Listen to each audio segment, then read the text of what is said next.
Nagbabalik ang Ulat Bayan Weekend at sa mga pagkakataon pong ito ay kumustahin naman natin ang lagay ng Metro Manila matapos ang ilang araw na pananalasa nitong habagat.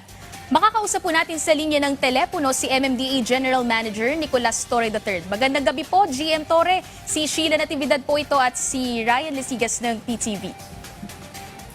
Magandang hapon ho at magandang hapon sa inyo mga tagapakinig. Good evening po, GM. Una po sa lahat, kumusta na po ang Metro Manila matapos itong halos isang linggo na hindi po tumitigil yung pag-ulan? Nandito na naman po tayo, ang MMDA after ng few days ng lull ng ulan, nakaantabay na naman tayo dahil nakakaranas na naman tayo ng pulo-pulong pag-ulan sa iba-ibang parte ng Metro Manila. So, naka-activate naman ang ating 24-hour monitoring dyan sa ating FCIC, yung flood control office namin na talagang nagmo-monitor itong mga flooding incidents.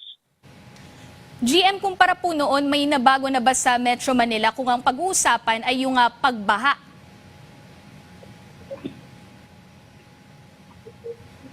GM? Ano? Naputol po kayo?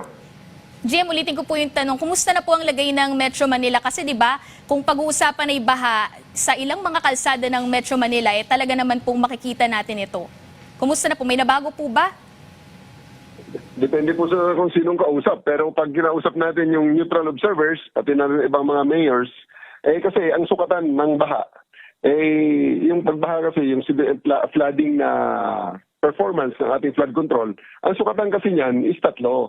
Una, yung comparison nung dati at ngayon na lapad ng apektadong areas. Pangalawa, yung lalim ng tubig baha. At ang pangatlo ay ang bilis ng paghupa niya pag tumigil na ang ulan. So, in the past episode, itong last week na episode na nagkaroon tayo ng 302 mm na ulan na talaga namang in 48 hours ay napakataas kumpara sa ibang mga episodes, no? Nakita natin na talagang may standing water. Tapos, yun nga lang, pag tinignan natin, ang naapektuhan na dati ay malakas maapektuhan gaya ng Kamanaba, ay nakaramdam ng ginhawa, hindi gaano silang tinamaan. At may mga areas sa Quezon City na may standing water man, mabilis namang tumila at mawala ang tubig. Pero we don't pat ourselves at the back kasi may mga areas naman na dati alam na natin dati ay binabaha na, pero ngayon parang nakaranas pa rin ng ganon din pagbaha. Kaya gaya ng Parañaque at saka sa south ng Metro Manila, Las Piñas. So sa ngayon ay tuloy-tuloy pa rin ang aming preventive measures para at ma-mitigate natin yung mga posibleng pagbaha uli, lalong-lalo na kung ito ay dulot ng pagliit ng mga waterways at saka dulot din ng basura. GM, kumusta naman po yung operasyon ng mga drainage system, water pumping stations? Meron po bang mga hindi nakapagpaandar o hindi po nagana nitong mga nagdaang malalakas na pag-ulan? Sa 71 pumping stations ng MMDA, lahat po ay gumagana yan. Lahat ay gumagana at yan ay in accordance sa ating protocols kung kailan yan pinapatakbo. At tumakbo naman. May mga pumping stations nga lang na apektado ng pagbara ng basura, pero yan naman ay nasusolusyonan kaagad at naibabalik kaagad ang komisyon ng ating mga pumping station. GM, karagdagang tanong lamang po, ilang pumping stations po ba sa kasalukuyan yung operating sa Metro Manila at may mga kulang pa po ba when it comes to capacity? Sa MMDA 71 ang ating pumping station. Pagkatapos ang ating DPWH may sarili ring mga pumping stations na hindi pa na ita-turn over sa MMDA at ino-operate pa nila. At ang LGU ay meron ding mga pumping station na sa kanila ito-turn over ng DPWH pagkatapos ng komisyon. GM Torre, sir, si Ryan po ito. GM, ilang tonelada po ba ng basura so far ang nahahakot na ng MMDA matapos yung paghupa ng mga pagbaha dito sa Metro Manila so far, GM? Sa Baclaran Water Channel, yung sa Redemptorist Water Channel, nakakuha tayo dyan ng mga around 750 tons.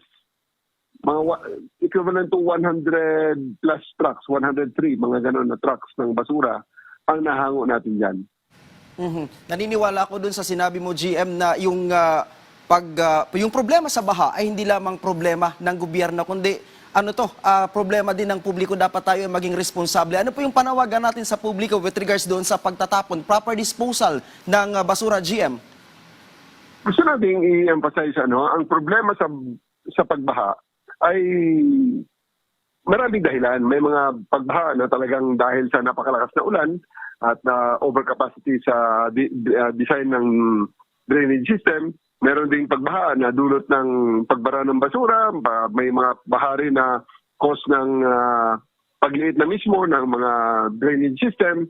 At may mga pagbaha rin na ang cause naman ay pag-fail ng mga pumping station. So, iba-iba ho yan sa iba-ibang mga lugar at sa iba-ibang pagkakataon. Pero isang sigurado dyan, ang ating mga drainage system ay may optimal design performance yan. At obligasyon ng gobyerno na yan ay patakbuhin at kasama sa ating aspeto na tinitingnan para optimal ang performance ng ating drainage system ay ang siguraduhin na ito ay hindi nababarahan ng basura. Kaya ang ating gobyerno ay may obligasyon din na isiguraduhin na ang basura ay may intervention na maayos, may collection, segregation, at eventually disposal.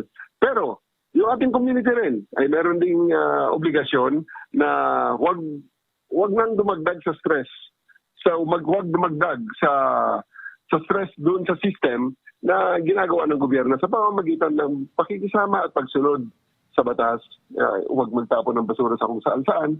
At kung pwede, sa kanilang mismong mga kabahayan in compliance to the Solid Waste Management Act ay mag-practice ng segregation, recycling, upcycling, at kung ano pang mga nakalagay, nakatakda sa mga regulasyones na mga paraan para mapakonte ang mga basura na ating naitatapon.